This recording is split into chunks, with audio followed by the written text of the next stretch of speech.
Hello all, and welcome to the latest episode of the Horror Countdown Podcast. I'm your host, Don Anelli, and with me tonight is my friend, Jamie Marino. Hi, what's Hi. up? Hey, what's going on? Thank you for being on board. Thank you for For, inviting me. Love it. yeah, yeah. Um, for today's episode, we're going to be discussing our favorite 1970s Euro horror films. So, with that being said, since this was a topic that you selected, let's get a little bit of a backstory and history on what you chose and why you picked this particular topic. Well, I love all kinds of horror movies. I love everything horror. It's like my oxygen. Um, I love the 80s stuff, the kind of the simple stuff. I love the Freddy and the Jason stuff. That's kind of like, like Saturday morning cartoons. But what I really like is the 70s stuff because it's like its own little time capsule. Like you can immediately look, like even at a title card or at one scene, like a still frame in a 70s horror movie, and you'll know exactly like what it is, and do you know what I mean? Yeah, there's that just that distinctive, Haze. There's a haze on the yeah, screen, you know? yeah, there's that distinctive grain that kind of Yeah. it's not necessarily something to do with the film stock, but it's more just like the camera that they recorded on. You Yes. just you know instantly, and it has that just distinctiveness about it. And they think so differently than we do artistically. Like Zombie, for example. I mean, that's a wild movie if you think about it. But I mean, that's their interpretation of a zombie movie, and it's just for example, that's just Right. Yeah.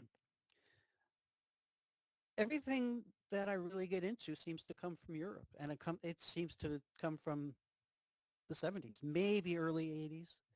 But I mean, I like almost everything, like movie wise, horror movie wise. But 70s are something special, I think. Nice. Yeah. I'm pretty much in agreement. I'm a huge fan of that particular scene as well. In fact, a majority of the films in here still rank amongst my top 10 of all time. Oh yeah, me too. Yeah, a majority of the films here are pretty heavily represented on my all-time list. Those that remember episode one will have heard some of these titles. But for the rest, everybody that hasn't heard that, you're going to hear a lot more on here that are very, very, very close to making that particular list. But in general, yeah, I'm just as much a fan. Probably, I would say I got into this early 2000s. There was a thing on Mm. TV. There was a thing on TV. I think it was the Independent Film Channel. They had a Halloween marathon one month for October, and they aired a bunch of Bava and Argento and a couple of other films. Cool. So yeah, at that point, I was still like sticking my feet in, and not really like I was like familiar with horror, but I wasn't like completely enamored with it yet. And Hmm. there was still like a whole bunch of like missing holes because I'd only like started watching films for a few years before that. So I wasn't aware of everything that I was today. And so being like mostly familiar with like Stephen King and Scream and maybe the first couple Fridays and Halloweens and Nightmares, Hmm. like a small little scattering of like the obvious stuff. This was kind of like my first real exposure to foreign films, and they were just like so completely different and like warped me and shaped my mind of what was available and out there. And it still resonates to this day, and it's still very, very heavily in my Hmm. rotation because of that. But yeah, there was a lot of it from that time period that kind of stuck with me. So yeah. Yeah. Um, My top three ever are Suspiria, Day of the Dead, and Carnival of Souls. nice. Yeah. Yeah, I have Suspiria in my Suspiria is number 6 out of those three. Mm-hmm. So yeah, I mean that's kind of like a spoiler for later, but something to cross when we get there. But yeah, Carnival I like. I'm not as not really that high on it, but I do Okay. like it. But it's been a while. I do need to revisit it because I haven't seen it in a while. Day I like.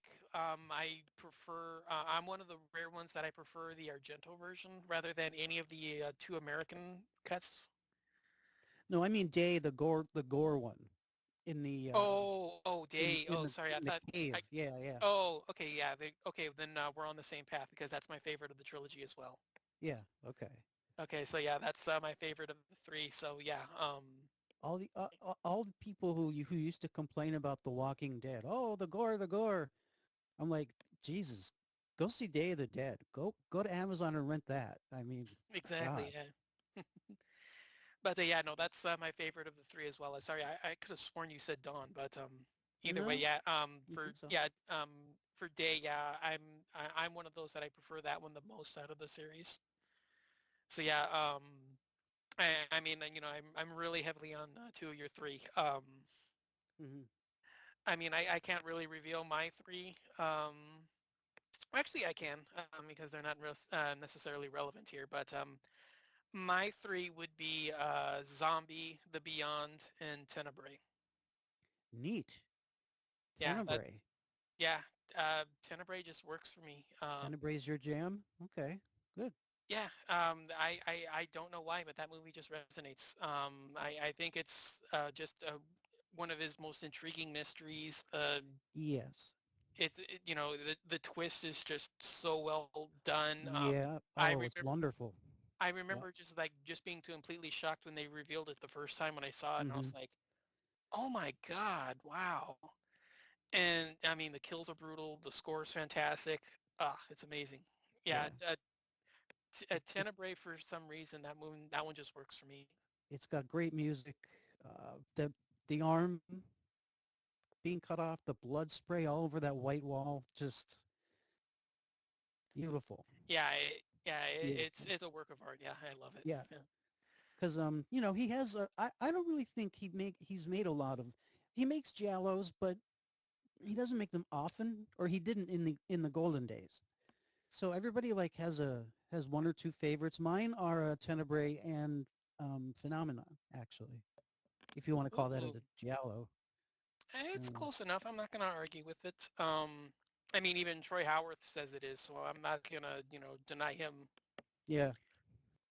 So I mean, if he says something's a giallo, I'm not necessarily that inclined to argue with him. So yeah, I mean, there's enough elements in it. I think it's a pretty heavy aspect of the film. I mean, like the other, Oh, the sure, yeah. supernatural stuff with her powers and all of that other stuff. They're kind of like on the fringe. Hmm. So they're prominent, but it's still not necessarily like a driving factor like the murder mystery is. So I think it kind of is close enough to fit. Do you like drama? I haven't seen it in years. Mm, I've been wanting to pick up the Blu-ray, but I've just never been yeah. able to pull the trigger. Because I used to have it on this one box set, and I can't remember what it was called. There Oh, was like okay. four or The five Hatchet Murders, original. I think. No, no, that's Deep No, Red. yeah, That's that's the Deep Red. alternate. Yeah, that's the public domain version of Deep Red. There was some original box set that I had a while ago, and it was in there, and then I think Opera was in there, and then I Mm. think it was I think it was like the early 2000s stuff that he did. I think it was Sleepless, Card Player, and Do You Like Hitchcock? But I could be wrong. I don't remember. But each of those I've only seen a couple of times, so I'm not heavily familiar with them. I don't have enough to like really comment on them heavily. Yeah. But out of those, I do have the strongest opinion on Opera. I think that one Opera to me is fantastic until the last 20 minutes. That Okay. that Yeah. epi- that epilogue just ugh. Yeah. Yeah, I agree. I Yeah, I agree. mean, Argento had us in the palm of his hand, and then he squandered it. I mean, that those last 20 minutes, I don't know if he could edit, if he could have edited that out and just left it where he did before, then it would probably rival my top five. As it stands, it's in my top 10, but it's not up there with the greats. But if he left it at the without the final 20 minutes, I would very, very, very heavily move that up into my top five. But Yeah. Yeah, I it agree. like I said, it's still worthwhile. I still really like it. I love the sequence at the house where the killer's barging in and trying to shoot the lockout and hits the assistant. Mhm. Yeah, God, that scene was just amazing. My jaw dropped when I saw that. Just yeah, it was amazing. But Did you like the Stendhal syndrome? yeah, Okay. I actually really think that one is incredibly underrated. Yeah. Yeah. Yeah, it's first of all, the idea of using that condition to begin with is just fascinating. Like, it's something that I would never think of as like writing a genre film around as like a person that paints by looking at classical paintings. It's Yeah. like you can't really think of like how you would use that, but then, he integrates it into the story pretty well. It does kind of lose a little steam once the killer's caught and it becomes like her psychological like Mhm. Yeah. PTSD thing. Like it loses a little bit of steam. Like I would have wanted him like alive just a little bit longer just to like play cat and mouse with her a little bit more. But I'm not too mad at it. I still No, really no. I'm not like I said, I'm not too mad at it. I mean, for personal preference, I would want him alive a little bit more, just so that way he can like continue toying with her, and there'd be like a little bit more like cat and mouse between them. But in general, it's still really fun, and I still it's not necessarily like I said amongst his greats, but it's highly underrated as a result. I agree. Yeah. Okay. I didn't mean to get on a tangent there. Oh, no worries. I'm fine with that. But if like I said, if you ready for this, you want to start in on our list. Sure. Let's go. All right. All right. Are you going first? Am I going first? Yeah, I'll go ahead. I'll take the Okay. bait. Okay. Yeah. Um, Okay. so my number 10. I'm kind of aware of the fact that not very many are gonna know that this is an Euro horror film.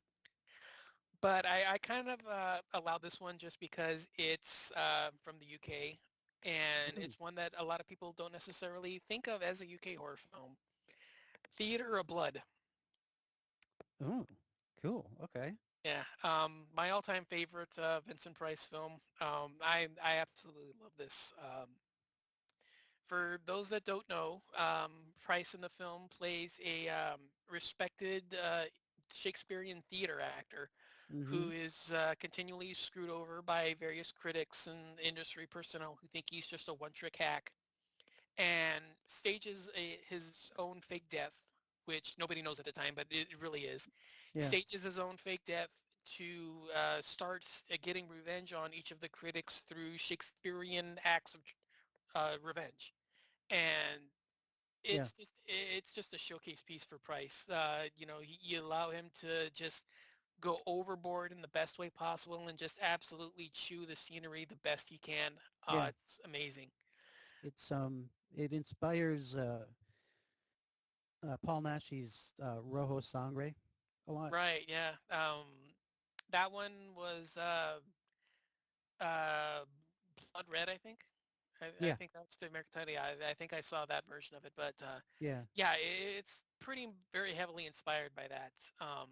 The idea of this actor looking to seek revenge for those who wronged him in the past by using the roles that Mm-hmm. he was Yeah. the roles that he was famous for as inspiration to carry everything out. Yeah, it's a lot of Yeah. fun. Um, Cool. Yeah. but yeah, Theater of Blood is definitely worthwhile. I mean, like I said, it's my favorite Price film. Probably, I would say at least in his top three favorite performances. There's still a couple of others that I think just as highly of, but It's a UK film, so that's still Europe, kind of a cheat, but you know, Okay. hopefully I'll allow it. But yeah, this one is so much fun and definitely worth your time. 1973's Theater of Blood. Okay. And now my number 10, speaking of, is the Italian cut of Dawn of the Dead. And I'll explain why. First of all, um, pretty much a majority of fans of that movie consider it like a completely separate beast from like, you know, the other editions of Dawn. Like each edition of Dawn of the Dead kind of has its own following, and it is it is a cut that Argento made himself, and it also is the movie that pretty much, I don't want to finish if I can say, reignited or ignited the Italian splatter uh, craze, which would of course later go, Zombie 2. They made Zombie, but they call it Zombie 2 just so they could get people to come in and think that it was Dawn of Dead. Because you're a Yeah, fan. yeah,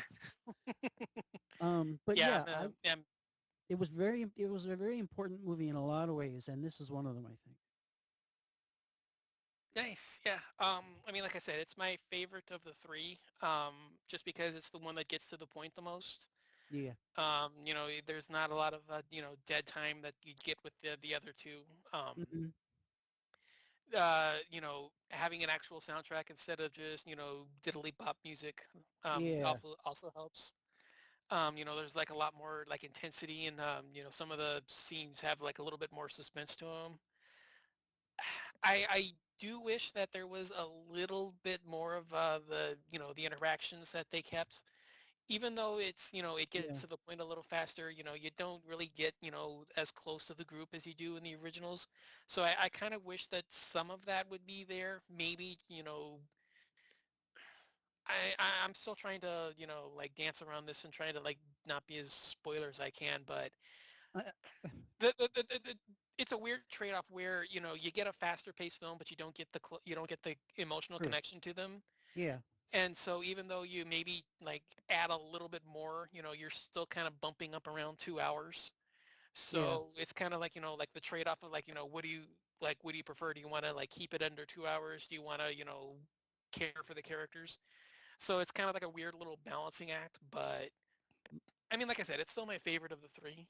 Yeah. So My preference of the cuts is actually the work print, like the one that pushes 3 hours. oh, I haven't That's seen the. that. Oh, you haven't? No. Um, it's pretty good. It's just little things like when the biker gang gets into the mall and starts to trash everything. One guy picks up a TV. The guy says, "What are you going to watch on that?" I don't know, and he throws it on the ground and then hits it with a sledgehammer. In the work print, he hits it twice with a sledgehammer. So it's just little things like that. But Okay. I'm a perfectionist like that. I want to see everything they shot. You know, Hmm. Okay. I'm one of them. Ah. All right. Nice. Yeah. We'll move on to number 9. My pick. This one again, kind of an odd one.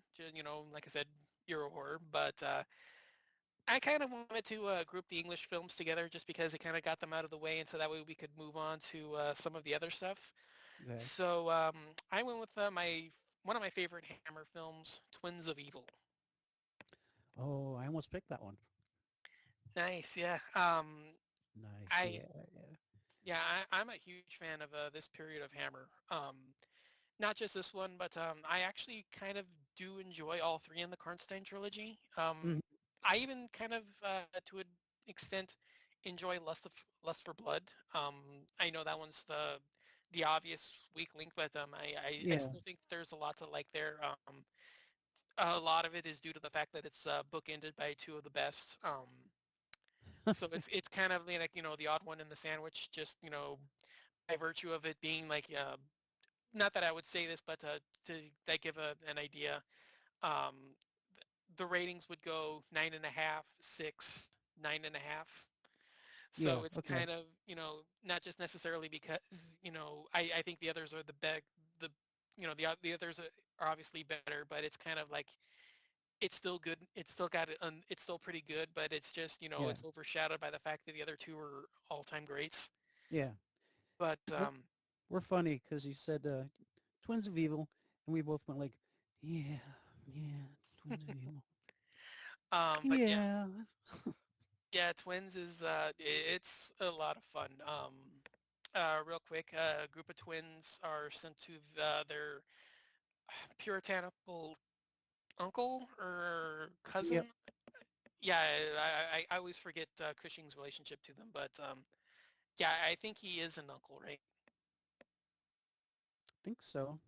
Yeah, I think he is. He's either, yeah, he's related somehow, but they're sent to him to try to, like, curb their wild ways. One kind of falls in line. One falls in line with this local who kind of dabbles in black magic, and it's soon revealed that he's doing so to bring about a vampire apocalypse, and things go Yeah. from there. But gothic horror at its best, lots of sleeves, lots of fun stuff in that regard, but a lot of fun. And like I said, I'm a huge fan of this period of Hammer. Yeah. Yeah. Me too. Yeah, their exploitation films meeting gothic horror was kind of a really underrated scene that never really took off like it should have. But in general, yeah, I would definitely recommend this one. Go ahead and give it a watch if you're a Hammer fan, or Yes. you appreciate the a little bit of a TNA in your stuff. But number 9 is Twins of Evil. Okay. My number 9 is I'll choose the most popular and most used title, Zombie Holocaust, 1979. Francesco Martino. Have you heard of that? Have you seen that? Yeah, I've seen it not under that title. I saw it as Dr. Butcher MD, so I Yes. don't know Yeah. I don't know the differences there. I know that there are, but I can't say for sure because I haven't seen the Zombie Holocaust version. I've seen the Dr. Butcher MD version. So I can't really comment much, but I do know that I have seen a lot of it, essentially. It's similar. Well, I don't know. Honestly, similar. It reminds me a lot of Zombie 2, whatever. Yet it's just it's like the filmmakers kind of gave it that extra kick into a batshit crazy land. It just has like the whole doctor thing. I'm going to remove his brain and put it into yours. Yeah, that whole monologue was just great. He was a fun character, and I liked it. How the one zombie gets his face destroyed with a boat Yeah, motor, and yeah, I yeah, the propeller scene on the beach. Yeah, it's just weird enough to stick out. And yeah, it came out as Dr. Butcher, and you got a vomit bag too, and yeah, so yeah, yeah, that's my number 9. nice. I like I said, I definitely like to track down the original version. Sometime just to, like, if nothing else, compare notes. But Yeah, yeah, yeah, overall, I do really like it. But I mean, I can't say much because I've seen the edited American version. So um, yeah. moving on to number 8. One of my all-time favorite films, and this is going to be one where it kind of where I'm going to be, saying this a lot, but I absolutely love this. It's like I said, it's one of my all-time favorites. I went with 1971's All the Colors of the Dark. Neat. Okay, cool. So first of all, let's just get this out of the way. I am an absolute diehard Edwidge Fenech fan. Oh My my all-time god. my all-time favorite actress. Yes. Not Yes. just for those reasons, but I actually do believe that she legitimately can act. She actually does Oh have, sure. yeah, she actually does have legitimate skills other than, like I said, the obvious. but the obvious is still really, really appealing. Well, most of the European scream queens, are talented across the board. Right, but I'm just saying is that I think it's very easy to overlook the fact that Edwidge Oh, actually can show emotion just yes, because you're looking at, the obvious factor in the room, which is, yeah, for those that haven't caught on, the willingness to display one of the finest bodies God ever bestowed upon the female form. yes, absolutely, yes. And yeah, but I mean, like I said, she's a legitimate actress that actually does have range and emotion. And that's put to great display here because a lot of what she does, especially in the first half where she's trying to connect with her husband and, try to, put the tragedy of the accident behind her and like move on with her life. A lot of that is emotionally compelling, a little bit more so than you would expect even under the dub version, just because you still get the sense that, she's actually legitimately acting. And like I said, you kind of Hmm. overlook a lot of that just because, she gets naked frequently. And I mean, like I said, one of the finest bodies God ever bestowed to the female form. Absolutely.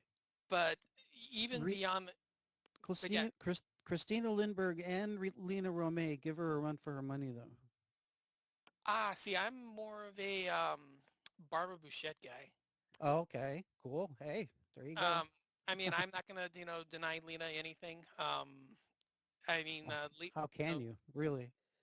yeah, I mean, Lena won me over when I first saw the first 5 minutes of Female Vampire. That one, Hmm. unfortunately, is not on my list, but the first 5 minutes of Female Vampire kind of won me over to Lena's charms rather Yeah, quickly. yeah, So, yeah, just you kind of caught lightning in a bottle with her. So yeah.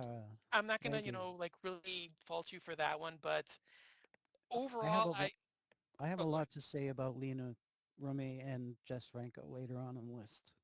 Uh, nice, yeah. I mean, the female vampire is not on the list, but I mean, I am going to be talking about Jess rather quickly. So, Okay. but like I said, I absolutely love all the colors of the dark.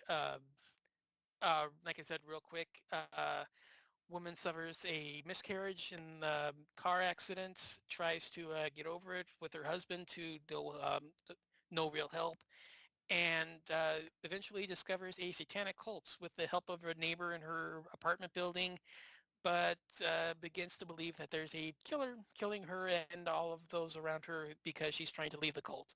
Mm. So, it kind of mixes in a little bit of that, supernatural bits, 70s satanic panic kind of stuff, and it even touches Giallo on occasion. So, Yeah. That's real, Bava, right? no, that's Martino. Oh, this was Martino? Yeah, Okay. Oh, okay. yeah. So, this was Sergio's follow-up, or maybe it was his third one. I know it was after Strange Vice. Okay. I know it was after Strange Vice, but I don't know which one came first. I think it was either this or Case of the Scorpion's Tail, and I'm not sure. So it's either his second or his third one, but Okay. I know for a fact it's the follow. It's after Strange Vice, but I'm not sure which one, if it's his second or his third one. But yeah, you know, definitely give it a watch if you can. Mm. Multifaceted, lot to like about it. One of the all-time best. So number under 8 for me is All the Colors of the Dark. And this is going to be really brief. My number 8 is Zombie 2. But, Nice. you know, once again, what can I say? It it was kind of part of my reawakening of horror. Like when I got into horror movies when I was a kid, like 10 years old. I saw The Shining. I was like afraid to take a bath for a week. It was just it destroyed me. And shortly thereafter, I was at a sleepover and we all watched Freddy 3, Dream Warriors, and especially what really appalled me was Return of the Living Dead. I was just like, oh my God. I was just, I don't know, rattled. I just thought it was a weird thing to watch. And of course I grew into it and all through high school, blah, blah, blah. And then I met some real big like underground fans, and they introduced me to like Zombie. There was a video store nearby called Full Moon Video. No Real Help, and eventually discovers a satanic cult with the help of a neighbor in her apartment building, but begins to believe that there's a killer killing her and all of those around her because she's trying to leave the cult. Mm, So, it kind of mixes in a little bit of that, supernatural bits, 70s satanic panic kind of stuff, and it even touches Giallo on occasion. So, yeah, it's real, Pablo, right? no, that's Martino. Oh, this was Martino? Yeah, Okay. Oh, okay.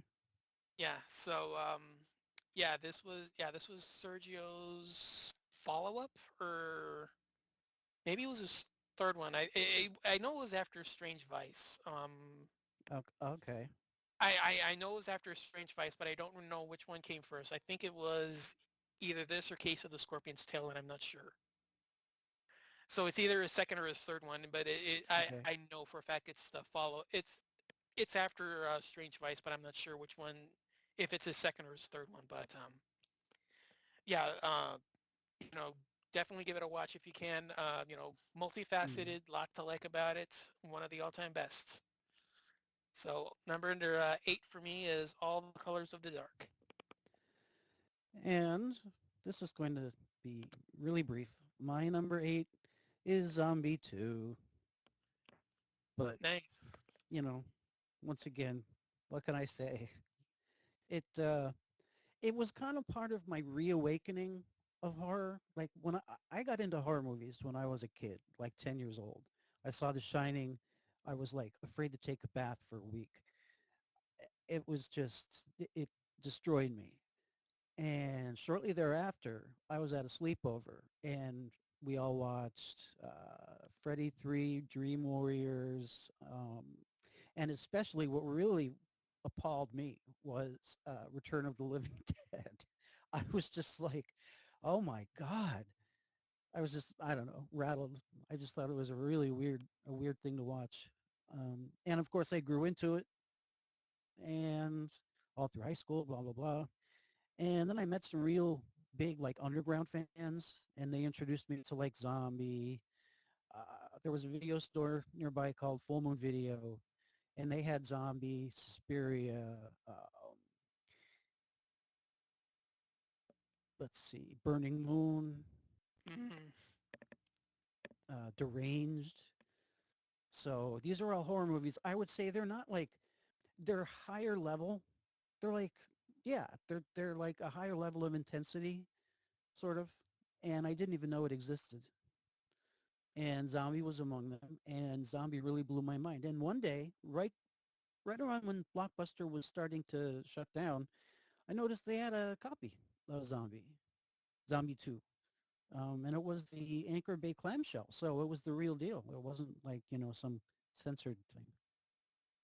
So Nice. Yeah. Yeah. I mean, we're it's the gonna. gateway. It's the gateway drug. Yeah. But I mean, yeah, not to necessarily spoil much, but if you heard my opening spiel, you'll Yeah. know that we're gonna discuss Zombie at a later time. Okay. But yeah, can't fault you for that one. But moving on to my number 7. Unfortunately, kind of gave it away with our discussion on Lena Romay and Jess Franco, but wrong movie because I actually went with Vampiros Lesbos. Okay. Yeah, Okay. I'm a huge fan of this one. Even though like I said, I do enjoy Lena Romay and all of her very obvious charms. I still love what Soledad Miranda did with this one. Just the way that she just absolutely destroys everything that she comes across, but has this air of elegance and just this coldness about it just is incredibly riveting. Yeah, I'm trying to, be classy about a film that's, a film that's legitimately titled Lesbian Vampires, but Yeah. I'm gonna be that person that's gonna try. Well, I'm not going to try on my Jess Franco movie. But no, I will say this: there's far more legitimate. Uh, I'm trying to come up with the appropriate term here, but there's Hmm. far more legitimate filmmaking tricks on display here than any other film I've ever seen of him. And I can't say I've seen everything, but Oh no. I would I would say I've seen at least the heavy hitters enough to know what I'm getting at with Franco. And this is like the most legitimate piece of filmmaking that I've ever seen from him.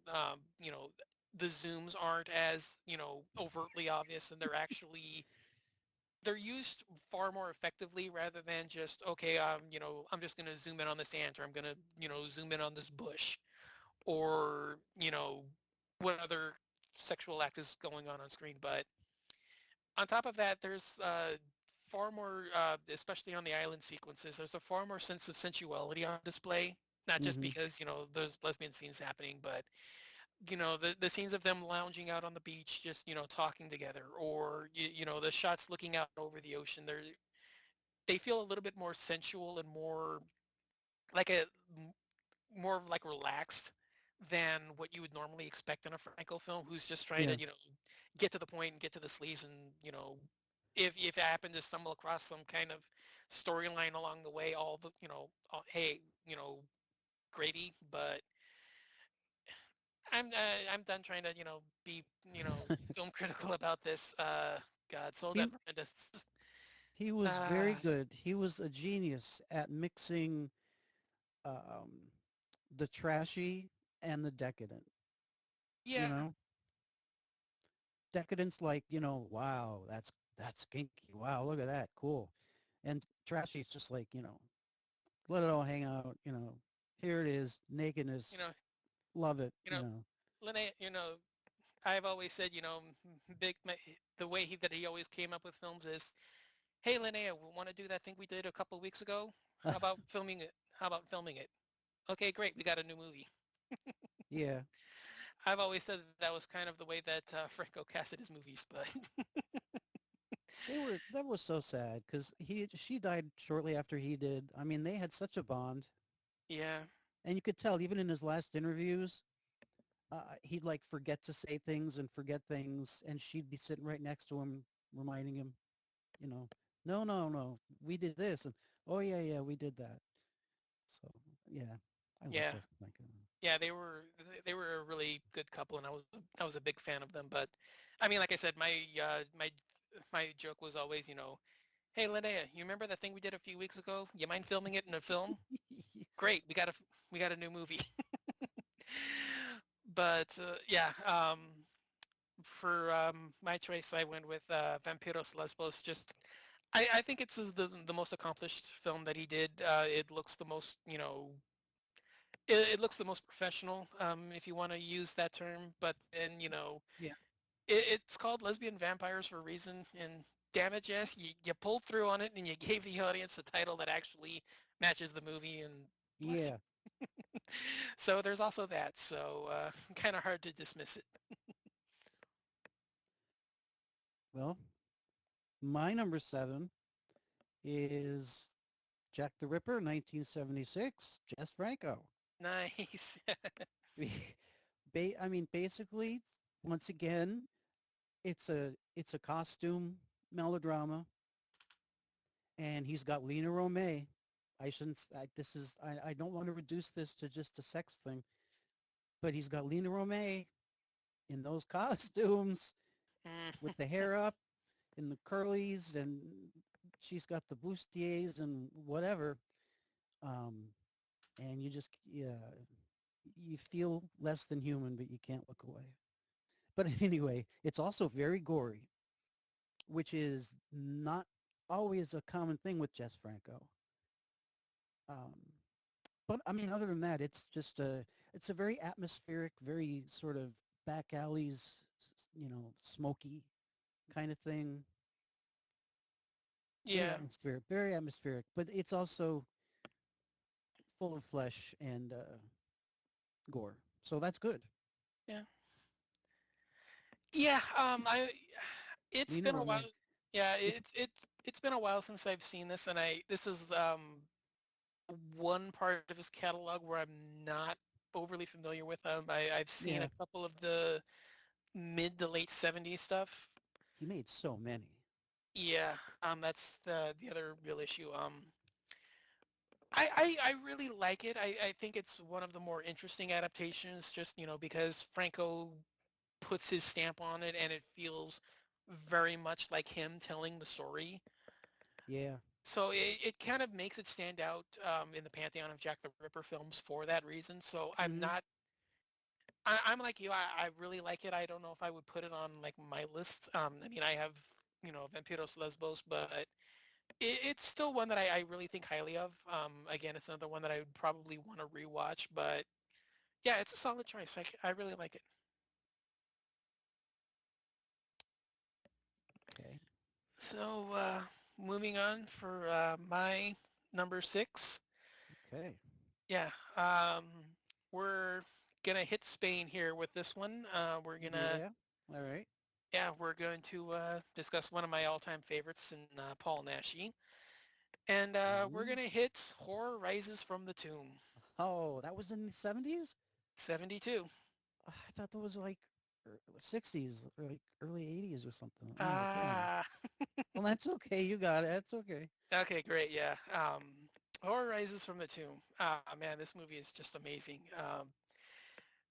So, like real quickly, so Nashi plays a guy who goes with his friends to check out the family house that has just been inherited to him. It's Yep. this rural estate out in the countryside, and eventually discovers that one of the older inhabitants was a warlock. Um, I don't remember the last name. It's Alaric. I know that's the first name. Memory come back to me. Marnak, that's who it is. Alaric de Okay. Marnak. Yeah. Yeah, Alaric de Marnak. Yeah, that's him. Yeah, so Alaric de Marnak, who was basically this pariah who lived in the area centuries ago, was burned alive for witchcraft, and his Yep. remains still haunt the grounds. And you know, it's a horror film. You can guess what happens. But yeah, this is just amazing. I love the look of this. The atmosphere is fantastic. The setting just looks amazing. Nashi is just an absolute madman doing two or three roles in this. Yeah, he was great. He really Um, was. yeah, I'm a massive fan of Nashi. It kills me that I don't have a Daninsky film on here, but man, it's just so hard not to like Horror Race. It's just not just Yeah. because it's so much fun, but it's a perfect concoction of everything that Nashi did because Yeah. it hits old school horror. You have a lot of foggy countrysides, a lot of Yep. underground crypts and tombs, and buried secrets coming out from the past. Hmm. You have Nashi playing multiple roles, something he did numerous times, Oh, yeah. and you kind of mix in this old school storyline with a lot of modern day tropes, and you get a little bit of Hmm. everything in here. You get a witchcraft film, you get a resurrection sequence, you get some black magic, you get the zombified remains of several servants coming back to terrorize people. So it's kind of like an early closet zombie film in points, Yeah. but you wrap it all together and it's just so much fun. Um, yeah, I just absolutely love this. It's fast. It's zippy to the point. You don't really Yeah. His you movies usually are. right. Yeah, you still get a glimpse of the characters, but you don't really get to you don't spend like 45 minutes with them, and then stuff starts happening. You get to the point really quickly. So yeah, there's just so much I love about this. So yeah, this one was destined to be on my list. So number six for me is Horror Rises from the Tomb. He's you said how Jess Franco was like, let's make a movie about what we did last week. Whereas Paul Naschy is kind of like, oh look, that's an interesting mansion. All right, give me costumes, give me actresses. We're making a movie. I can see that. Yeah. You know, get Yeah, me the makeup, get me the hair. I can see that. Yeah. I mean, Curse of the Devil. I can see that. Yeah. Werewolf Shadow, Night of the Werewolf. That's not a bad analogy. I kind of like that. Yeah, he yeah, I love him too. He's I don't want to give away some of my honorable mentions because he's on that list quite a bit. Nice. Yeah. Uh, Like I said, I got one of the Daninsky ones on here. I wanted one on the main list, but I couldn't do it. But yeah, he's on my list as well. well, my number 6 is The Grapes of Death, 1978, Jean Rollin. And I don't know if it's kind of a play on words, but like it's about grapes that are sprayed with a experimental pesticide, and it poisons the grapes and the water supply and the local like Spanish countryside. They're all like villagers, and they all just bathe in wine. It's like all they drink. So they all drink this poison, toxic wine, and they all turn into zombies. But they don't necessarily die. They don't, they just sort of decide to become zombies. They're crazy. They have like lesions and welts on their faces. Um, they're in trances. However, they do know how to use gardening tools as weapons. So, I mean, we're going to throw the zombie rule book out the window here. But it's Grapes of Death because the grapes are deadly, and it's also a joke on The Grapes of Wrath, which is a book by Tennessee Williams, I think. I don't know. So there's a double joke there. And it's a very simple movie. It's a very fun movie. Literally, again, I do not know what's in the water in Europe. I don't know how they produce so many beautiful women, but they're just, it's staggering how many of these European movies have such beautiful actresses. And I mean, I don't want to say being a beautiful actress is common, but these are all like, they got something special. They have a spark, you know? I'm sure you know. Yeah. Bridget Lahey was in Grapes of Death. Um, she's a very popular actress. She was in a lot of Jean Rollins movies. She was a porn actress in the 70s.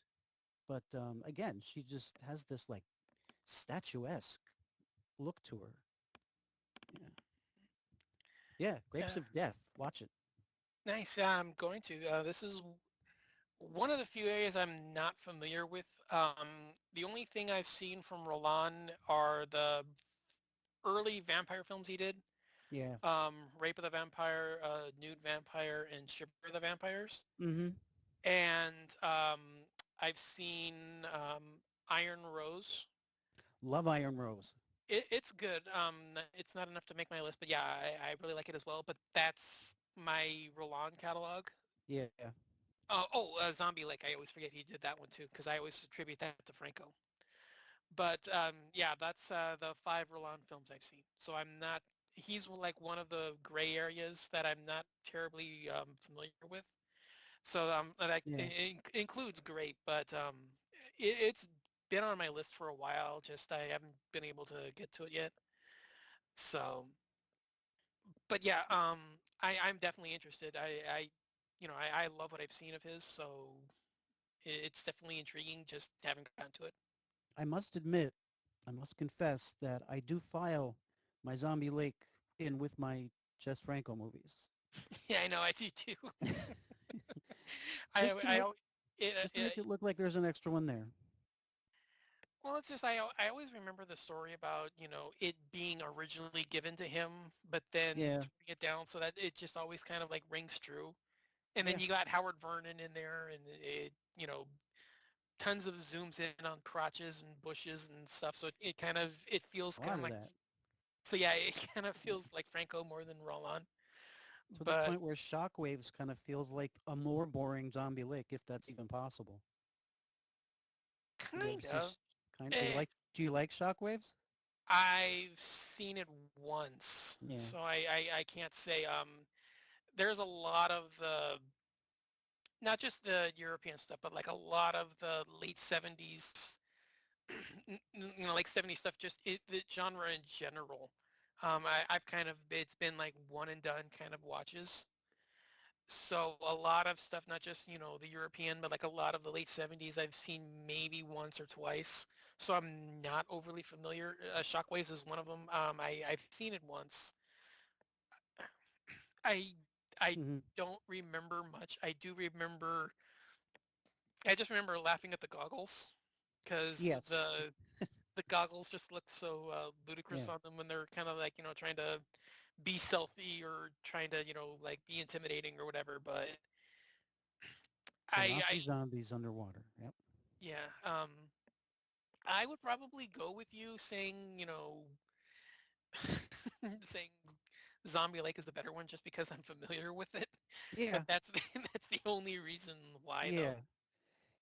Yeah. It's funny how some of these horror movies are so bad, but yet we love them anyway. But yet, you know, you think about what's in them and who is in them and who made them, and you think, well, why is this movie so bad? It's strange. But yeah, Zombie Lake is phew,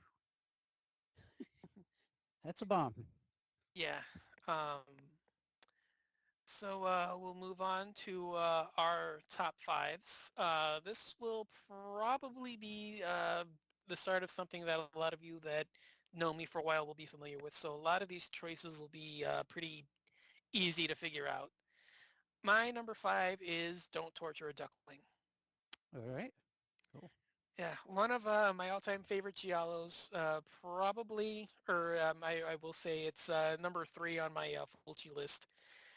Um, so basically, woman arrives in this small town community just looking to take a vacation and stumbles onto a series of child murders that are plaguing the area and teams up with this hotshot reporter that's also in the area to solve the murders and track down the killer. Um, just an absolutely fantastic film. One of the biggest examples I use for people saying, all Fulci did was just, early 80s gore. Yeah. People that just look at him as, Zombie or House by the Cemetery or City of the Living Dead, Hmm. they think that's pretty much like all he did. And it's like, no, try Don't Torture a Duckling. Yeah. Yeah, it's just amazing. A fantastic mystery, the idea of the killer going after kids and the whole thing being Yeah. based on the killer specifically targeting children, I think is just so bold and brutal that it just adds this Hmm. extra level to the film that not a lot of films at that time had. And then you mix all that up with just one of the most amazing and astounding portrayals of mob mentality and just backwards thinking that Yeah. I've ever seen. Yeah. And Uh-huh. it's just amazing, the way that he plays on that social commentary and just he twists it and just absolutely makes not just brutal sequences towards the end, but also heartbreaking sequences like I mean, I'm sure you're completely familiar with Yes.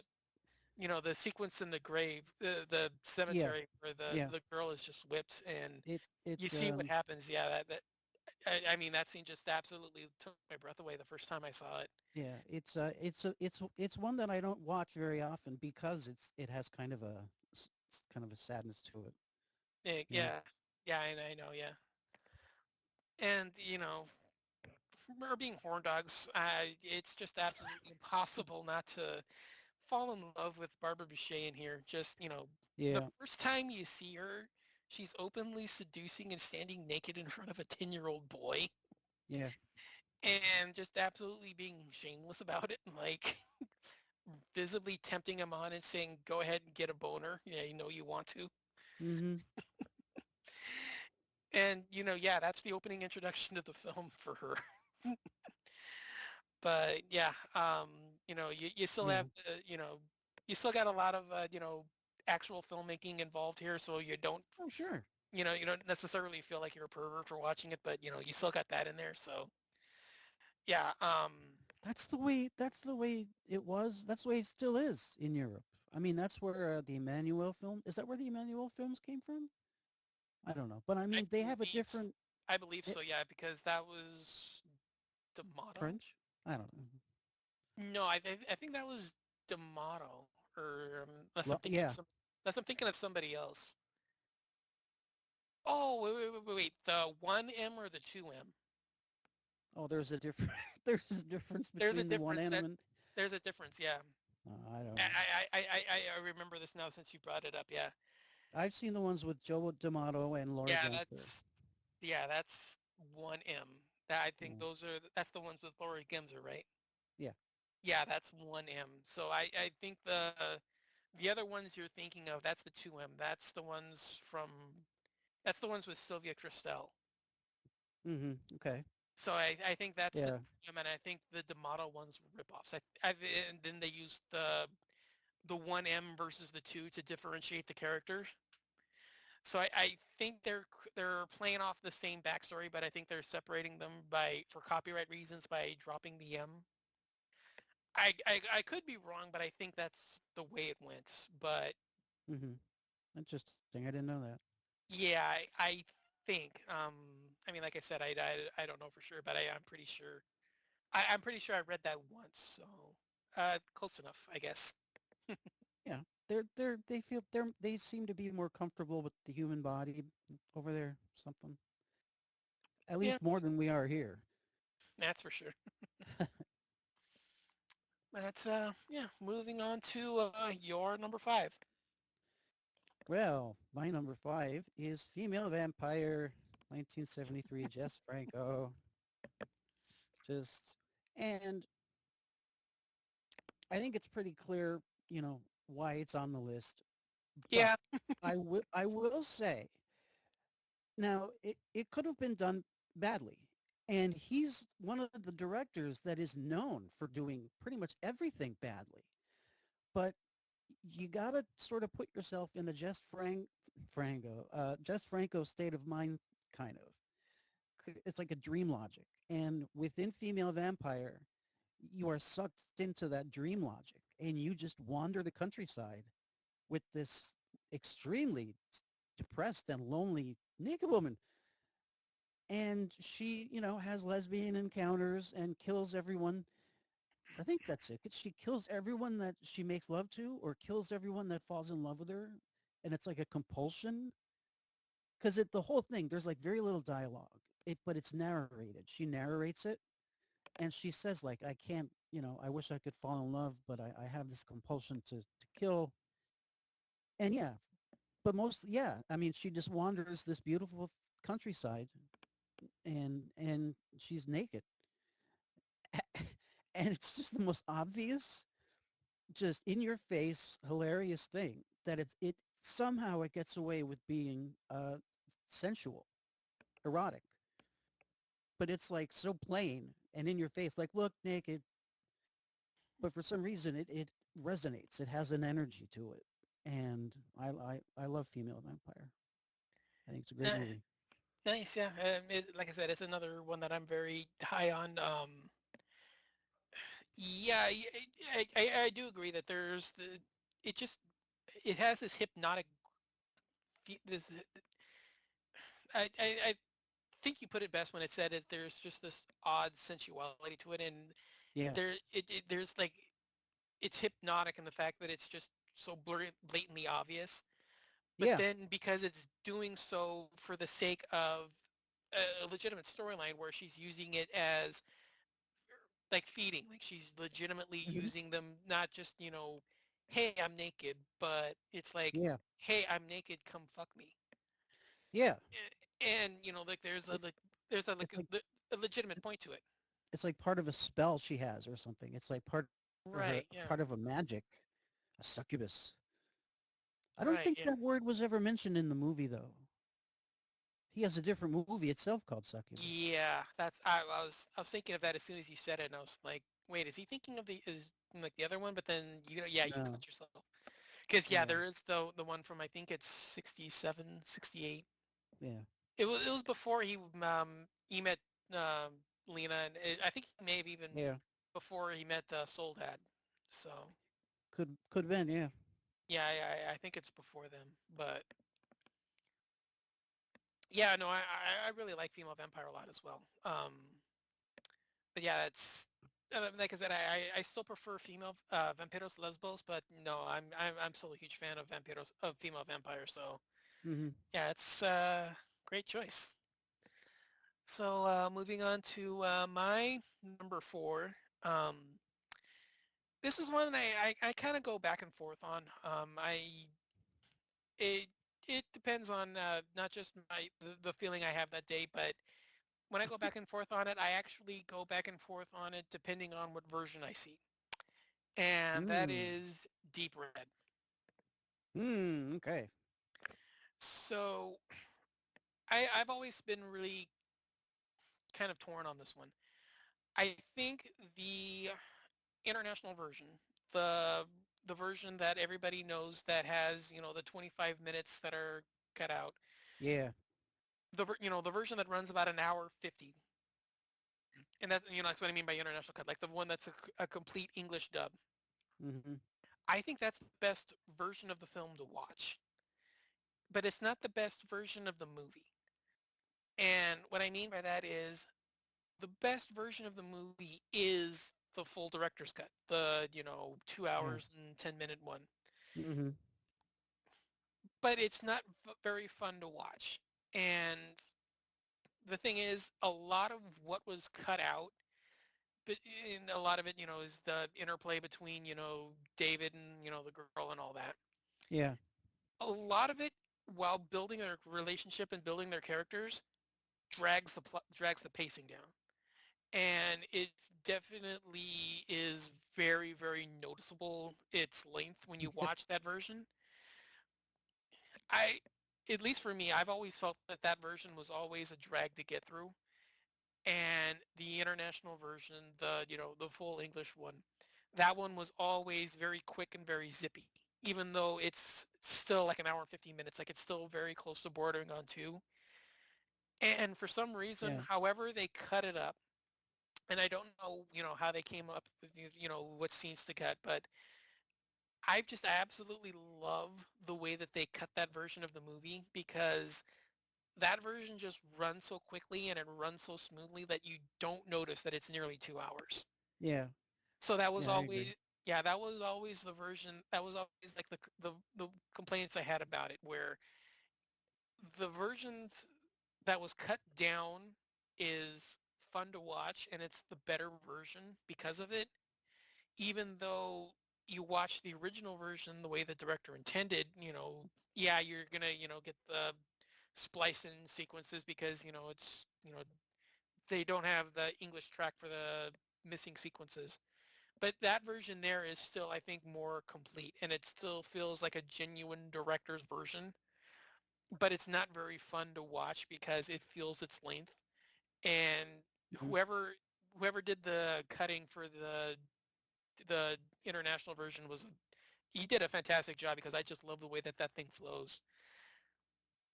But in any regard, the film itself, I mean, I know I'm talking about that other kind of stuff, but in most regards, I just absolutely love the movie. To me, Argento's best mystery. Um, it's his greatest series of set pieces. I love the kills in this. Greatest set pieces. I, I, I Think about that now. Greatest set pieces? I do, Okay. and Okay. Yeah. Okay. I don't mean kills. I said Oh. set pieces. There's a Okay. All right. difference. Cool. Yeah. Uh, There There is is. there is a difference, and I know where you're going with that because I do because I do have one coming up on my list that actually does fall under the greatest kills. But Yeah. I mean set pieces. I'm talking like the set piece in the bathtub where the guy is killed in the bedroom, or the outhouse where like the foggy mirrors or like they obstruct the killer and all that. In terms of suspense, I think this one handles it the best, and it's got the best mystery behind it. Even though I think the way that the mystery, like I said, the mystery that unfolds in Tenebrae is the funnest to watch. I think the mystery that if you just jot it down on paper in here is his best. Hmm. And it like I said, it just fires on all cylinders. The international version of the film especially is just a fun, you know, fantastic paced giallo, gets to the point, gets your get some great scenes in, and it's just drenched in one of the greatest scores I've ever heard. So uh, Yes. yeah, this one was an easy one for me. It goes back, like I said, it goes back and forth depending on which version you watch. But at least in terms of the international cut, I would say number four for me is Deep Red.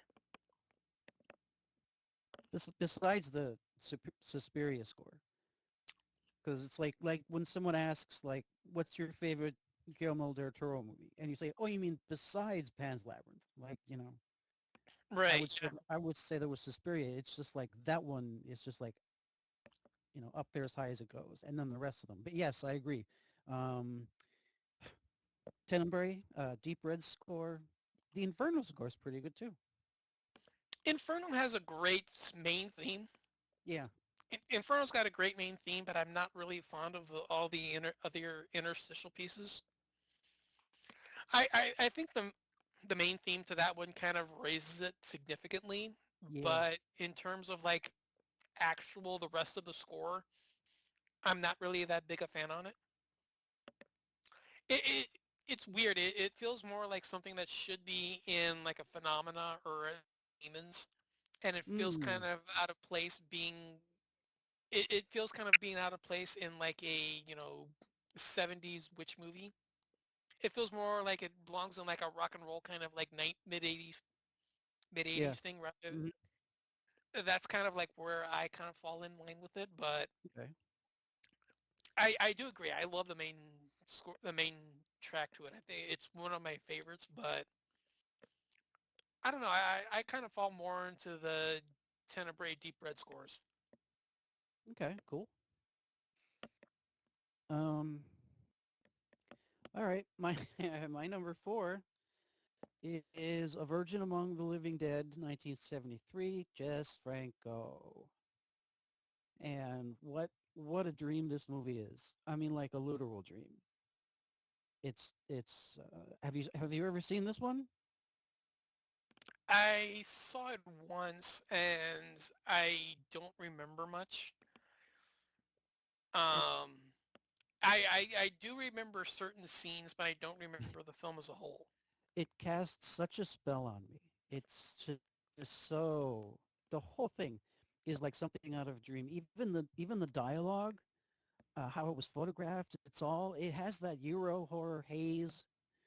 Like they put a film of cotton over the lens, kind of, and it has that sort of spooky ambience, and it's got all the ridiculousness of a Jess Franco movie. Strange people saying strange things. Again, Jess Franco plays a mute, mentally challenged, like handyman. He seems to like playing those. And, he wanders around the house not talking, and he has a dead bird in his hand, and he's sort of flopping the head up and down and laughing. And there's no reason why. He's just sort of doing this. Howard Vernon says, yeah, he's a maniac, but he knows the house better than anyone, so we keep him. It's and it's so sexy. Holy fuck. This girl inherits a house. Uh, I'm not holding back, man. She inherits this house, this beautiful mansion. I forget where, somewhere in Spain, somewhere. And she gets to the town, and everyone in the town says, "Oh, that house is haunted. Don't go there." And she goes there, and she gets this cab, like horse and buggy ride, and it all just seems so mysterious. And everything looks weird, and all the plants are gray, like different shades of gray. No pun intended. Um, and there's people there. Her family, her uncle, her aunt, her cousin, Jess with his bird. So she's like, well, these aren't ghosts, what the fuck? But I'm paraphrasing, of course. Um, Eventually, her cousin, played by, see, excuse me, let me get up here for a minute so I can get the disc. No problem.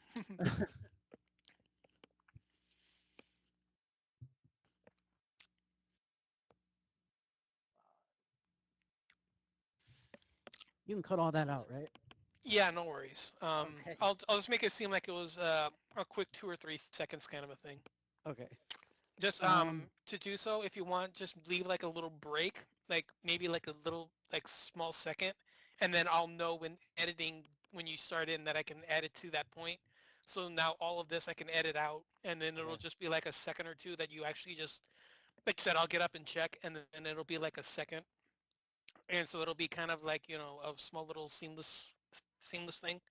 So just take like a beat when I'm done, if you have the name, and then I'll just edit to that point, and then I can go from there. Okay. Well, I'm about to go quiet, so No worries. okay.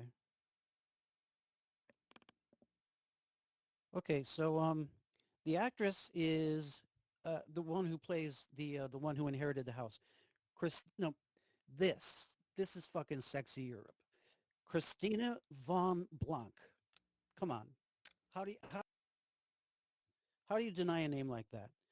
She plays the girl who inherited this house, and all these various ghosts kind of do different things to like attempts to corrupt her.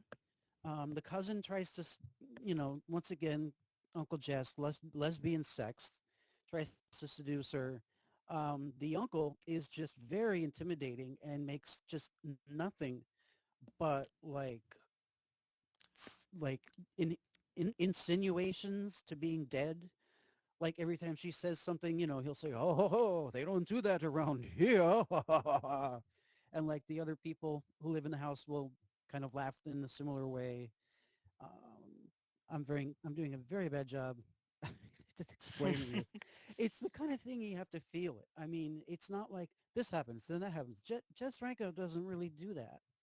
But I mean, that's the easiest way to describe it. This hot girl inherits a mansion, and when she goes there to see it, she's told it's abandoned and it's haunted, but when she goes, there's people there. And they all try to sexually and satanically corrupt her. Perfect. And at the end, she gives in, and there's just like this slow whispering melody in the music, very sad melody. And she slowly, in her nightgown, walks out into a little lake with lily pads and everything, and all the other cast, every member of the cast, like even people who would like walk by in the street, is in the lake in various spots, just like all pale and like they're waiting for her. And she just sort of slowly like walks into the lake until she's like completely gone, like even her hair is gone. And that's not a spoiler. I mean, whatever. Who cares what happens? But that's what happens, and it's beautiful. It's a great movie. It's a very hypnotic movie. It's a very sexy movie. And Jean Rollin, speaking of, after Jess Franco made this, the studio didn't like it because they wanted to have zombies in it. Because zombies were the rage. They still are. I mean, if you think about it. But I mean, we want zombies. We want zombies. So they hired Jean Rollin to film a zombie scene in like some kind of old shack. And you can't see her because it's not her. It's like a totally different actress. This is like a completely different venture that they hired Jean Rollin to do. And they inserted this into the movie, which is now known as A Virgin Among the Living Dead. That's why, because of like a 5-minute scene that Franco didn't even know was happening. And there's also triple X-rated inserts put into it. Again, because it wasn't sexy enough, they wanted porn in it. So they filmed porn scenes with people who looked just like the stars in the movie, but were not photographed from like the waist up. So you could, sort of tell who it was.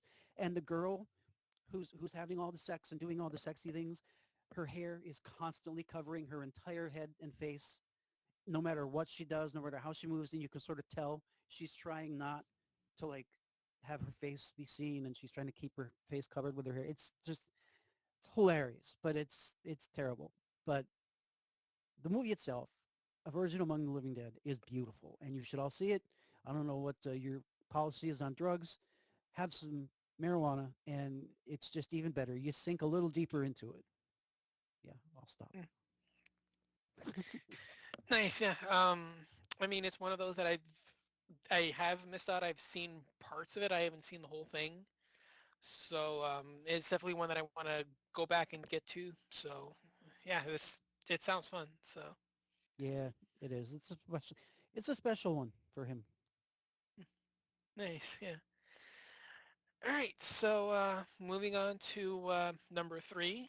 This is probably my favorite Don Argento Fulci Giallo. Ooh, Yeah, really, really tough to get over this one. My number three is Torso. torso. Okay. Torso. Yeah, I know the trail. That's the most I know about it. Torso, torso, torso. That's like all I know about it. Oh, you haven't seen it? No, I haven't. Oh, okay. This one is. You can spoil it. I I'll, don't I'll care. try to. Okay, so this one's really fun. So basically, it involves a student at a university who learns that one of her fellow classmates has been killed, and decides to go with her girlfriends on a trip to relax at a countryside manor for the weekend, just to, get over the stress of losing her friend, and try to let the police take care of the investigation, all that kind of stuff. But it transpires that the killer knows that she's there and decides to follow her and her friends and begins picking them off one by one. So it falls Okay. kind of, yeah, so it kind of falls into a little bit of a slasher territory, and it's always kind of lumped in there, like with Bay of Blood as like one of the first slashers. Yeah. So you can definitely see the influence there. It's just, it's just body count. You're just there to, see people get killed off and dismembered. Uh, to me, this one, it hits everything. Absolutely fantastic scenes here, just over the top brutality in several of the kills. Tons of nudity. Every single woman here gets naked. And to me, all of that would be good enough on its own, if not for the fact that the final half hour to this is one of the most tense, thrilling set scenes I've ever seen on film. Oh, okay. Yeah. Does is the killer reveal like is it a good one or is it something you figured out halfway through? You're Okay. torn, but you're torn between two suspects, and the film it does a good job of going back and forth. But Yeah. the problem is that it kind of pigeons both of them. There's like no one else that it could be. It's either one or the other, so it kind of flip flops back and forth. Okay. Cool. And I would be very, very, very careful about what poster you see, because unfortunately, one of the posters for this does spoil who the killer is. Oh, So, all I all I know so is the guy with the stocking cap. That's all I know. okay, so if you can find it, try to find either the version by Blue Underground, Okay. which is a gloved hand holding a hacksaw with a screaming girl on the side. Okay. That's a good poster to look at. Or you could look at the version by Arrow. And if you'll Okay. allow me to vamp for a second to pull that version out, I'll tell you what that one looks like. Man, I love Arrow, but they're so expensive. So is Vinegar Syndrome. God, these people need to like knock $5 or $10 off their stuff, I think. Don't you think? Yeah, yeah. I usually just pick those up at Black Friday sales. I tend Yeah. to avoid them otherwise. But yeah. Okay, so the torso one is it's actually a girl with a noose wrapped around her head. All Noose right. with a not a noose, but it's holding a scarf around her throat. So Okay. like I said, all you see is just like her screaming face with the scarf around her neck. Those are like the best posters to look at, because um, I know not all of them do, but there is one that does, unfortunately. So he does reveal who the killer is, but it goes back and forth between two of them. So it's kind of like one of those where yeah, there's like a mystery, but unfortunately, it's is it A or B? Mm-hmm. So it's a I can see that as a drawback to some. I mean, it's not like one of Okay. the it's not like an overriding factor, but I can see that being a factor. But like I said, the main selling Okay. piece to this one is the final half hour, which Yeah. I'm gonna say this, it's cinema verite. So Oh, yeah, if you know what that means, yeah, I do. yeah, you'll absolutely love it. Okay, cool. Um, so yeah, definitely if you can watch it for that. But you tack that onto like I said, all the other parts at the beginning of this. The movie's amazing. So Okay, I'll try to good. keep it at that for there. But yeah, Okay. definitely give this one a watch if you can, because like I said, my favorite non-Fulci Argento Giallo. Oh, great. All right, cool. So yeah, moving on to your number three. Tombs of the Blind Dead, 1972, Amando de Osorio. I love Tombs of the Blind Dead. That movie scares me. Second and third and fourth one don't, but first one does. Um, just the slow motion, just the way. I mean, they totally fake as fuck. I mean, they're less than puppets, but I mean, they're just made up so scary, and the graves open and out they come, and they're on the horses, and it's clomping, and it's making that echoey sound, and everything they do is filmed in slow motion, and they're always chanting and humming. Love it. And those stupid young people go in the castle. Look at this cool castle, and stupid young people, you know. But I love Tombs of the Blind Dead. Um, I love them all, but the first one is the best one because it's actually maybe one of the few dozen horror movies that actually scares me, and it's because of the way the Blind Dead are presented. Um, how they can only hear you, but like they can hear your heart. They can hear it when your like teeth clack together. Like you're just as screwed. It doesn't matter that they can't see. I hear silence. Did you not see it, or don't you No, like it? yeah, it's on my honorable mentions list. Sorry, I was waiting for you to. I didn't know how far you were going, but Oh, yeah. Well, no. yeah. That's Oh yeah, no, it's on my honorable mentions list. I absolutely love that movie as well. Yeah, it's just unfortunately it got caught off by too many films for the list, but no, yeah. I love it as well. I'm so looking forward to that new Blu-ray of that version, Blu-ray to come out. I mean, that thing just looks amazing. Yeah. And yeah, the film itself is just absolutely it's amazing. Yeah, I'm definitely in agreement there. Yeah, the look of it, the treatment, the use of slow motion, the resurrection sequence. Uh-huh. Yeah. Yeah, it's all just fantastic. Yeah, I'm right there with you. I'm a huge fan. And the second one, it's I don't want to say better, but it's more horror. It's gorier. Like they attack a whole town. So Yeah, that's like a sort of a different atmosphere, different feeling, but it's still really good. And then the third one, the Ghost Galleon, uh, eh, it's I don't know what they were doing. How they could make the first two so good and the third one so half-assed. You know the jokes with that one, right? Or did you see it? Like the boat. yeah, no, I've seen all four. Uh, I Night, actually, I Night of the will, Seagull is awesome. It's fucking brilliant, I think. I actually don't mind Ghost Galleon. Oh, no? I don't mind it. I think it's better than a lot of people give it credit for. Yes, the boats are problematic, and that is, a factor to get over.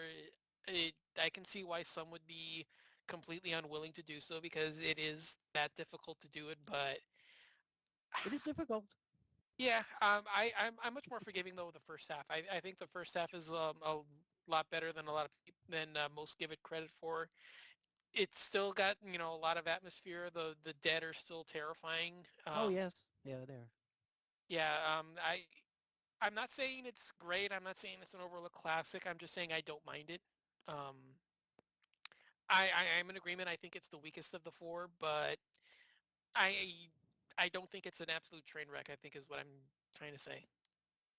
And Night of the Seagulls is actually, in a way, the best one because it's got a very supernatural, complex, like atmosphere around it, and it's sort of like a completely different storyline that just also has Blind Dead in it.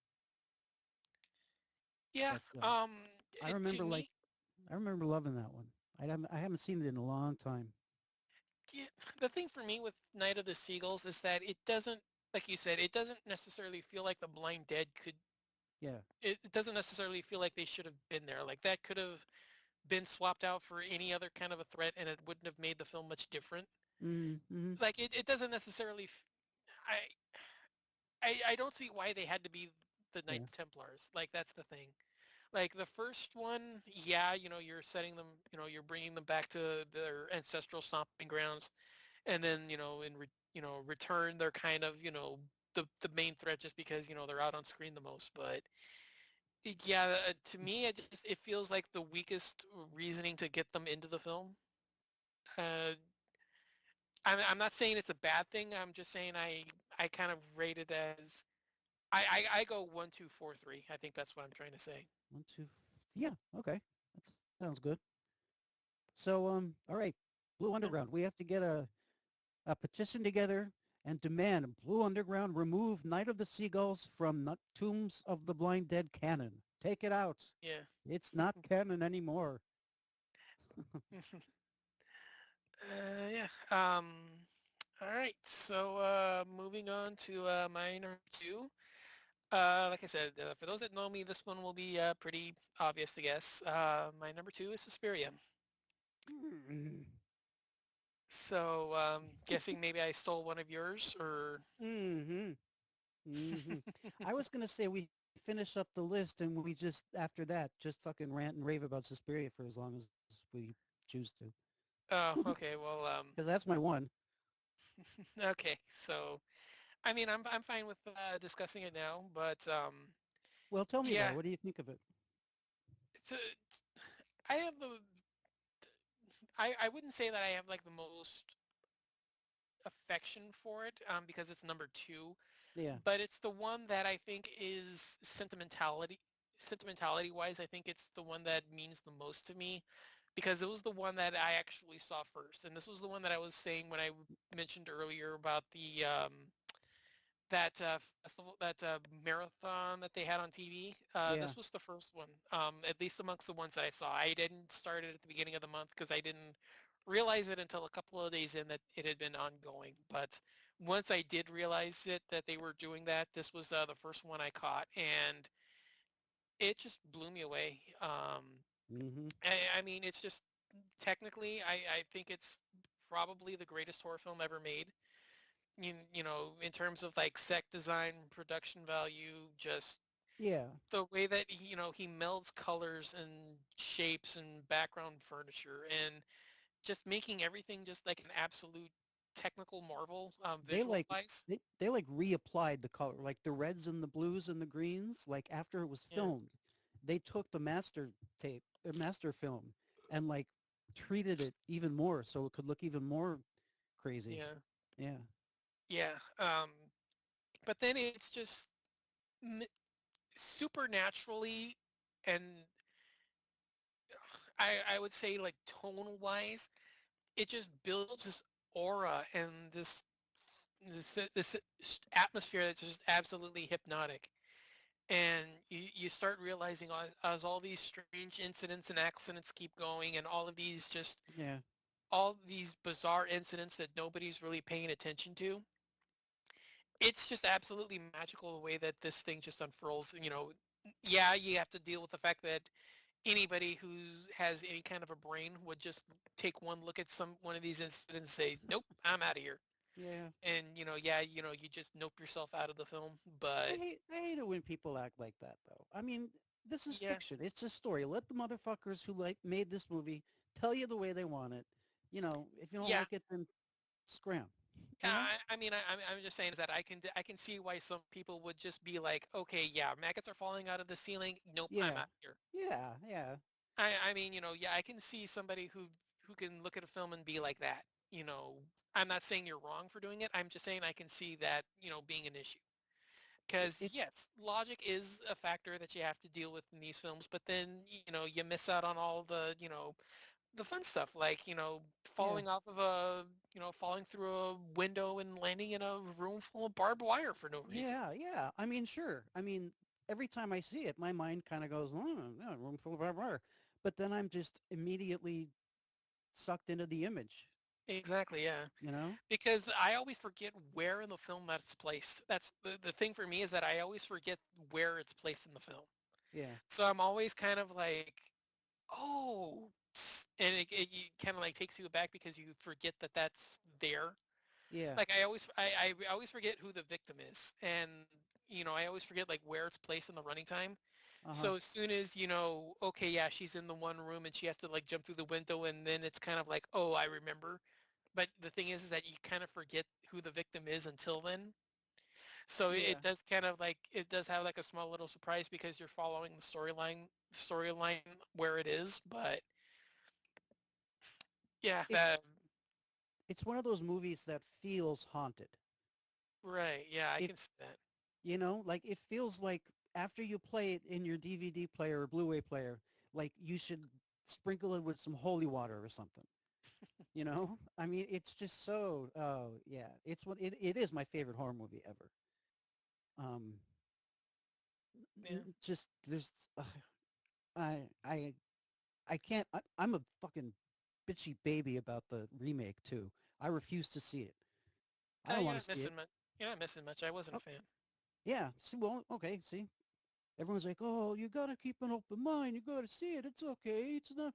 No, just out of spite, I'm not gonna see it. Fuck you. Yeah. I'll see any I remake, but not that one. I mean, I wouldn't have minded it if it was something else, but yeah, calling it that is kind of I see where they're going, but I'm not necessarily in agreement with it. Mm, But I mean, I'm not going to say, that you should. I'm not here to, say otherwise. I'm just saying I didn't care for it. Even aside from attaching the name, I do have a couple of issues with it.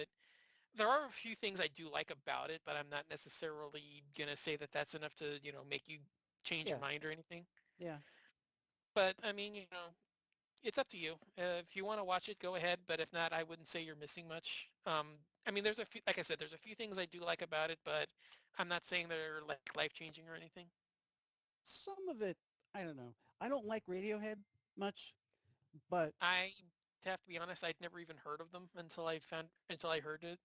Tom I York, had I had no idea who they were until the film came out. So they're like a Britpoppy, shoegazy kind of band. They used yeah, to be that very popular. They haven't put out anything recently. no, I don't really follow that scene. A lot of I'm people compare them to Coldplay. yeah, I don't follow that type of music at all. Yeah, I'm much more of a Slayer, Testament, Overkill kind of a Oh, person. shit, yeah, me too. Yeah. But I Yeah. kind of get how like Goblin, sort of the experimental rock music did the first one.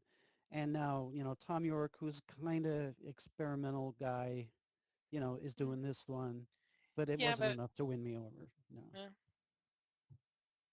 yeah. So funny story for this. If you're actually interested in this, I will say this. Sure. The first time I had actually seen it, I had actually picked up a copy of it. It had been several years since I'd seen it after the TV viewing.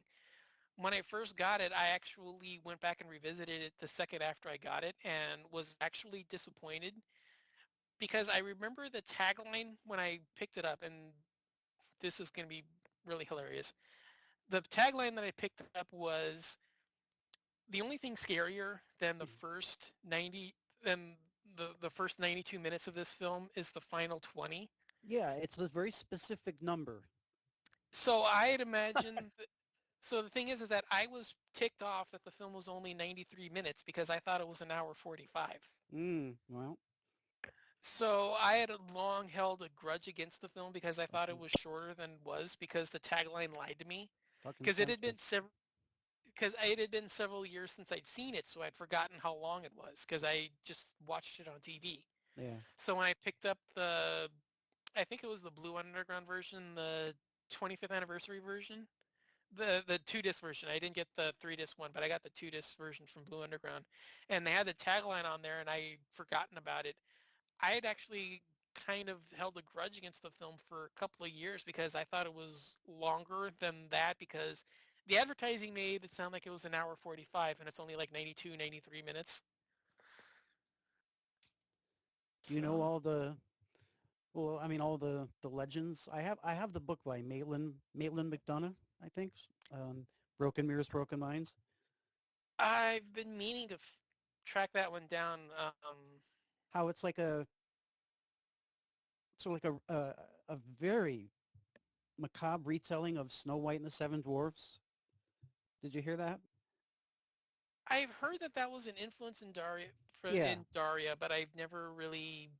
I probably remember it if I heard it, but I can't say much more than that. I know Daria talks about it a bit, but Well, because I know he that, like I said, I know that she used a lot of the fairy tale stories when she was creating the screenplay. But yeah. yeah, a lot of the details would probably come back to me once I hear it. But if you're asking me to say it off the top of my head, I can't tell The- you. they built the sets big because these are supposed to be children, but of course you can't put a child through a movie like this. So they hired, who they hired, teens, 20s, but they built like all the doors, like the door handles were all like high up around their shoulders or heads, so it looks like they reach up like they're tiny. Um, things that other things like the blood splatter at the beginning of the movie when the two girls get killed through the colored glass, that blood splatter, it sort of is shaped like a witch intentionally. Um, at the beginning when Susie leaves and gets in the taxi cab, as you're driving by in the woods, there's a quick lightning flash and you can see a witch with a scythe, Hmm. also meant to be there. But here's the coolest fucking thing. No one ever really noticed this until like the big 4K masters came out. During the cab time, in the beginning when she's going, all of that, she's in the back of the cab. She's on the left-hand side of the screen, and there's different lights from the street constantly passing by her. And there's lightning flashing, so it's kind of different. There's different light stuff going on at the same time. For a brief millisecond, in the lower right hand of the screen, Dario Argento is reflected from like whatever camera or whatever kind of art, like lighting effects they were using.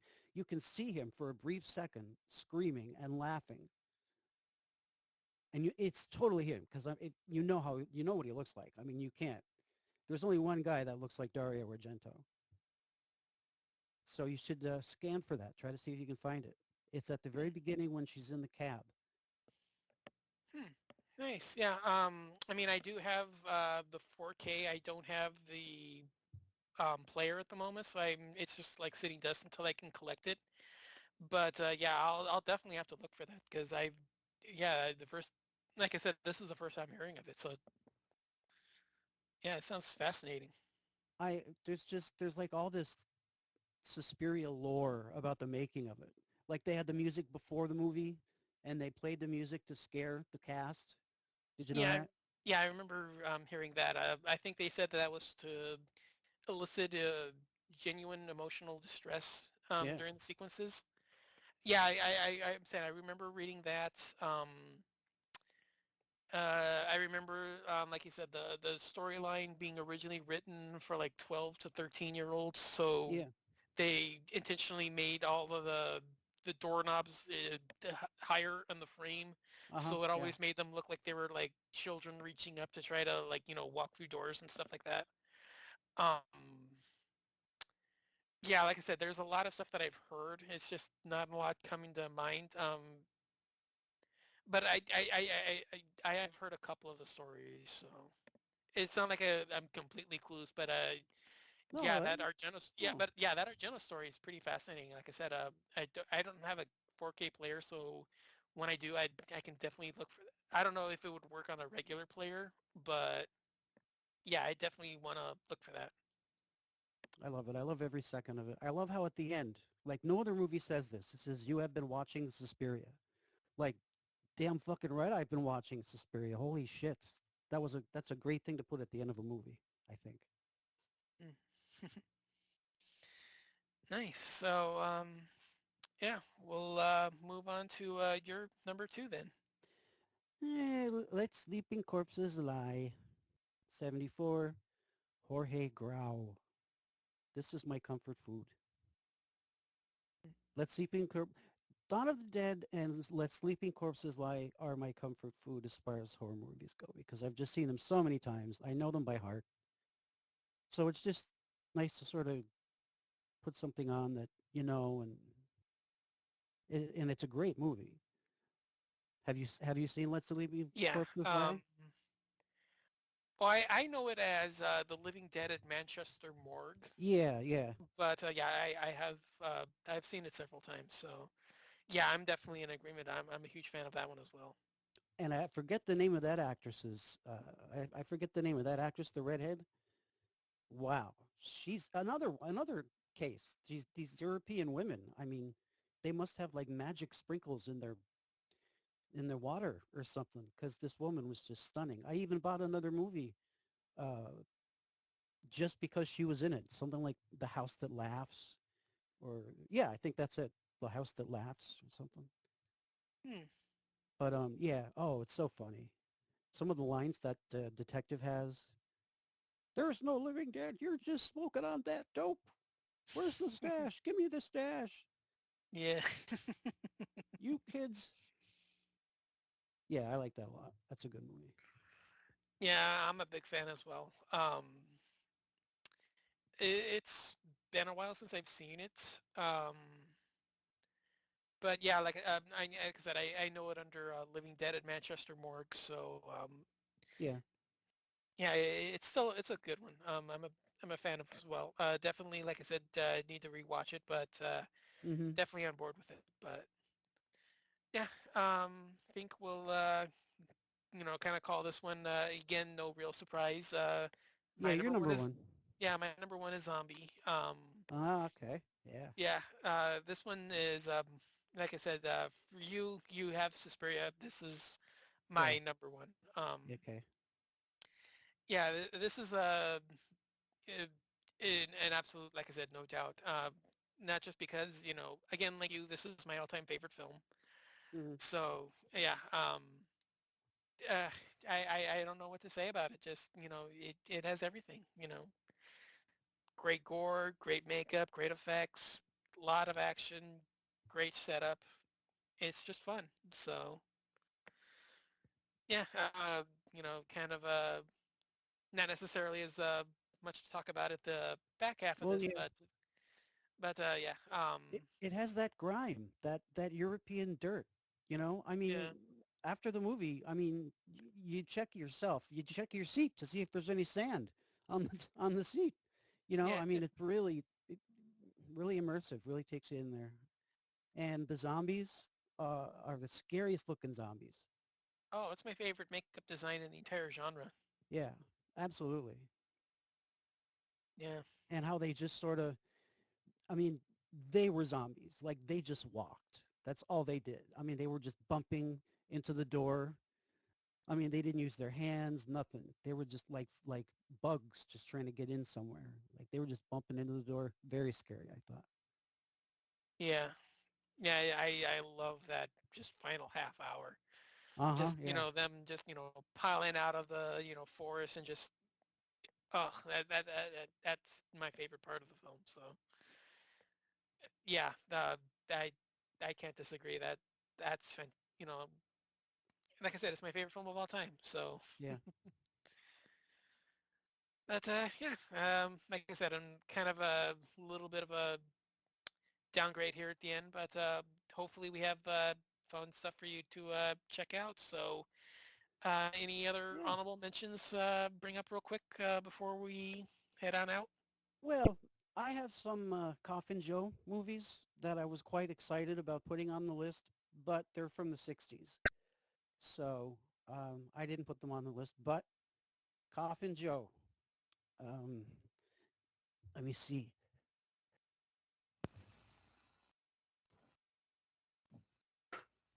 Hello? Oh, Hello? hello? Yeah, can you hear Oh, me? I lost you. Hold on a second. Shit.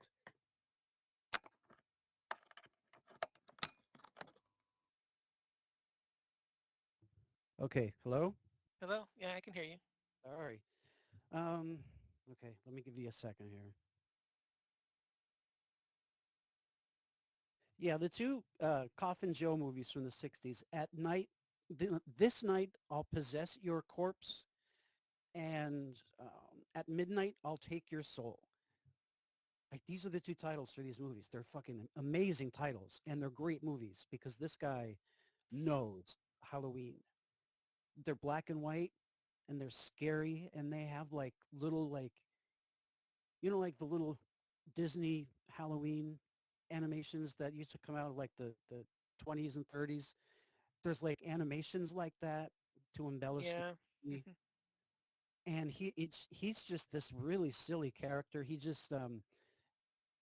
this guy that thinks he's just like a god, and like all women should flock to him, and his whole purpose in life is to mate and procreate and create more beings just like him so he can take over the world someday.